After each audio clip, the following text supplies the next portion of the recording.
up? It's Kit. Time for another video. Do we need more light? We need more light. There we go. Just a tad bit of light. Before I open this, I want to say that I paid for this in full. Alright? So, it's not a sponsored video. I just had to buy this because I needed it. Although I had something that works the same way. I wanted something a bit more precise and something that was made perfect and not homemade. So what we're gonna do is, after this video of unboxing it, I'm gonna unbox it, see how the construction is and everything, and then later on we'll make a video. We'll go outside and we'll use those two similar things, and then after that we are going to, well, pretty much make a review of this, a commercial type and one that's kind of homemade. Alright, again, I bought all these things, okay, the kind of homemade one, this, and then we'll go to a tackle shop and see how the commercial thing looks like. But yeah, let's go ahead and open. So I've had my eye on this. Or a funny story actually, when just before this was announced, I bought that other line winder from Asia. I actually got it from Singapore. I don't know exactly where it was built. Probably Malaysia or Indonesia or some place like that. Won't be made in Singapore because that'll make it too expensive. Or maybe, I don't know, they found a cheap way of doing it, those guys that did it. So together with this line winder, I also have this. It is the line level, and there is one that doesn't have a line counter, but I took the one with the line counter. But also, just as a personal thing for me, the guy who designed this was Peter Pakula, and I've never been a secret. Peter's a mentor to me. Been bugging him since I was a kid, and learned a lot from him. And when he came to Dubai a couple of years back, we did a seminar, and I introduced him to the attendees, and I said, like, okay guys, you know, I've been bugging this guy since I was a kid, and it is such an honor for me to be introducing him. And the very first thing out of his mouth was, he still hasn't stopped bugging me. So I mean, it was such an experience, and you know, just when I found out that he had something to do with this, I go like, hey, I just had to have one. Coming from my mentor, I know that this is going to be something that is very useful. And also, Peter doesn't do stuff that, or Peter doesn't design or manufacture things that are not super useful. So this one is, I know, would be very, very awesome.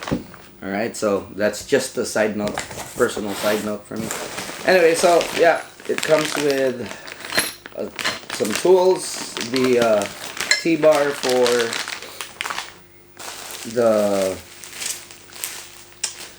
the T-bar for the conventional bait casting reels, and we're gonna be spooling those, or a lot of overheads, and Now, for those that don't know, actually, also, I have to say that I already have the busted tackle stripping, stripper and spooler. Okay, so the stripping tool and all of these is powered by a drill, and there's several parts in here that we will open. Wow, this thing is heavy. Now I have this thing about stuff that weighs a considerable amount, because you know that it's quality. And I already have some of Busted's equipment, so I know that they make pretty good stuff. Wow, look at that. Wow, guys, this thing is no joke. This looks absolutely bomb-proof. Alright, so we'll use the newspaper that Busted provided us so that our table won't get scratched. Wow. Wow. Man. Off the bat, I have to say everything is made out of solid steel and aluminum. Now, in contrast, the one that I got from Singapore was made out of bars. I know that this one actually costs double than what I bought, but well, let's put it this way. That thing wasn't precise, and that's the reason why even after having it for about a year, I haven't really used it. And there's a reason why, because I don't trust it. And when was this? Like a couple of weeks ago. And by the way, I totally forgot about this. After its release, I totally forgot about it. And this is probably the biggest difference for most of the similar winders available in the market. This is the only one that has gears. And when you're spooling something big, or when you're spooling something that you need to be done fast, these gears matter a lot. So your drill doesn't really stress out a lot, and you get a really good ratio. So it goes faster, and it will get the job done faster. So you spend less time fiddling around and more time out in the water. And mind you, I've been waiting for this for some time, and I just totally forgot. I actually have quite a few reels to spool and a lot more to re-spool, because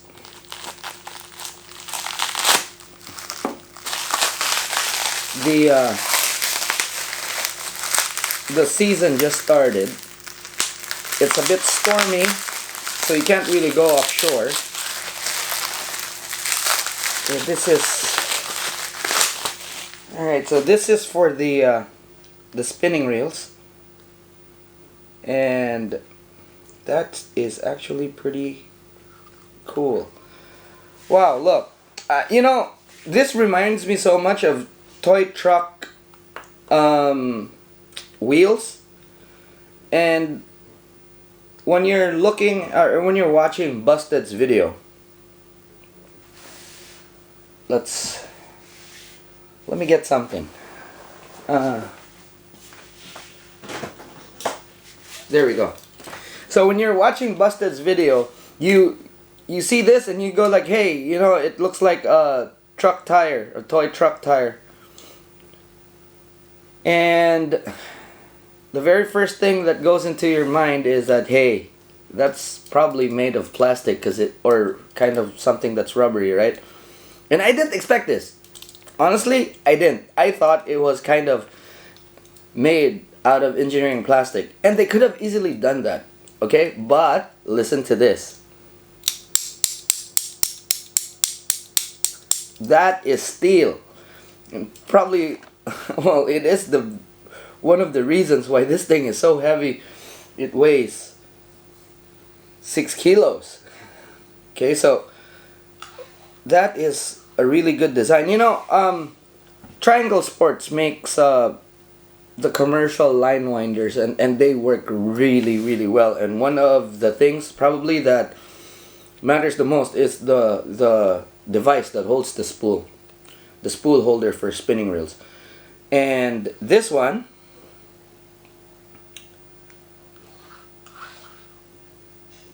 it's sturdier. It's made out of steel. Triangle Sports spool holder for spinning reels is actually made of plastic. This is nuts. And the way this is engineered, oh my god, that is so cool. It is so simple. It's so simple. This is so smart. Now, for you guys that are familiar with lathe chucks, you would enjoy the design of this. This is pretty cool. This is pretty cool engineering. I have to say, Busted, even with their, and I've had over the years, I've had a lot of spoolers. You know, those manual spoolers, and I have to say, the one that Busted makes. One of the things that I really hate when it comes to these spoolers is the fact that it comes in with an all thread, and I'll show you because it's just out here.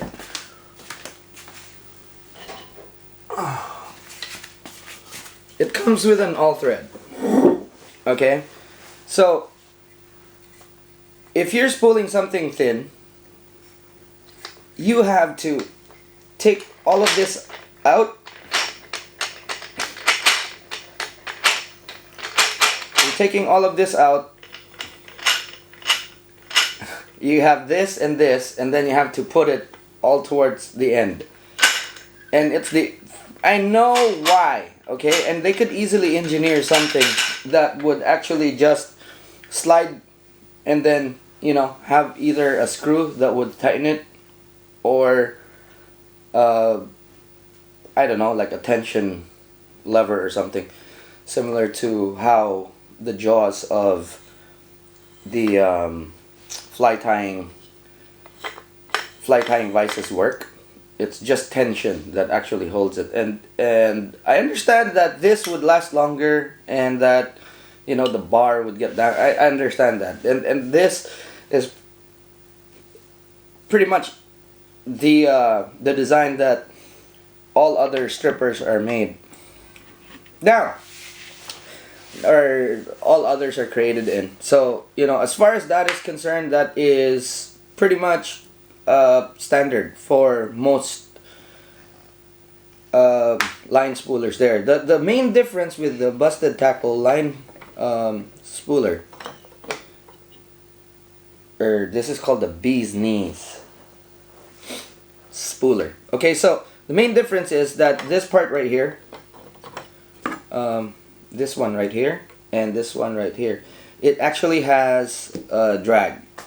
So for those guys that don't understand what that means, it means that you would be able to get a consistent amount of pressure from this spooler to your reel.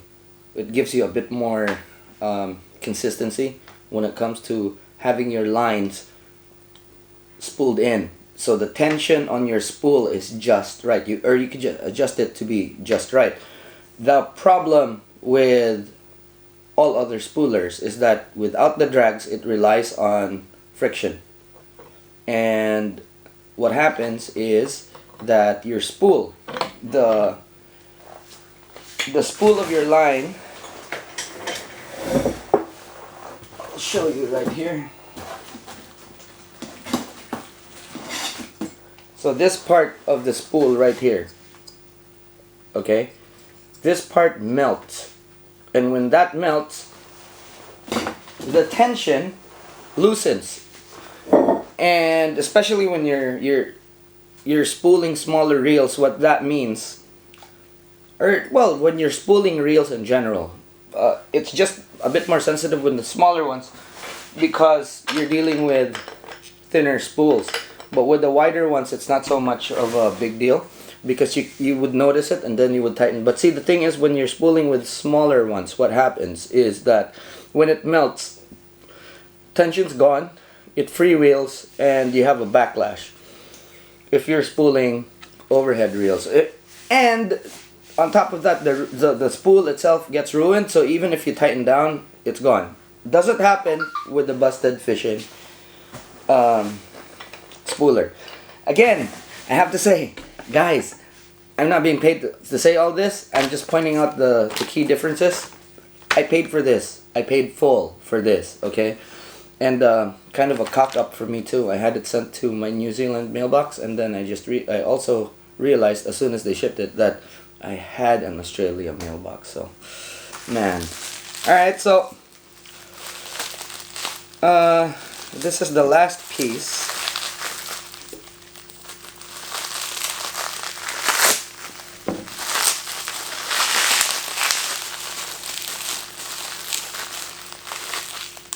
This video is going to be a bit long because of the side stories and all the comments. I'm not going to assemble it, that's for sure. This video is already taking too long, but I'm just so excited. And I wanted to share with you guys. It is a Friday here, and it's a miracle that the courier service actually delivered it, because normally they don't deliver on Fridays, but this is so cool that they did. Alright, so this, okay, I guess this is part of this bit because you need to have some sort of tension to keep the spool in. And again, this is an awesome piece of engineering right here. Knurled knobs. Okay, and this part is very important. This is the part that actually tightens the spool. I do believe I have a few spinning reels that I can spool. So this now, if you're using only spinning reels, they make a spooler that spools just spinning reels. I use both, so I have to get this, and yeah, I mean, it's worth it. The spinning version, of course, is cheaper.